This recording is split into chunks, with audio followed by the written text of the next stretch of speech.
Agad rumesponde ang mga tauhan ng Sagada Municipal Police Station sa isang tawag para sa tulong hinggil sa isang may sakit na senior citizen sa Demang Sagada Mountain Province kamakailan.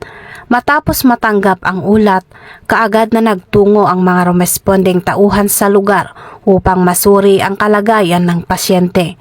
Natagpuan ang senior citizen na nangangailangan ng agarang atensyong medikal. Kaya agad siyang dinala ng mga tauhan sa St. Theodore Hospital para sa nararapat na gamutan.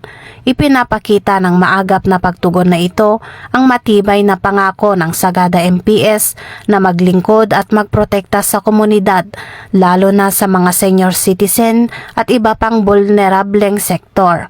Patuloy na isinasabuhay ng Sagada MPS ang malasakit at dedikasyon hindi lamang bilang tagapagpatupad ng batas kundi bilang mga lingkod na tunay na nagmamalasakit sa kapakanan ng mamamayan.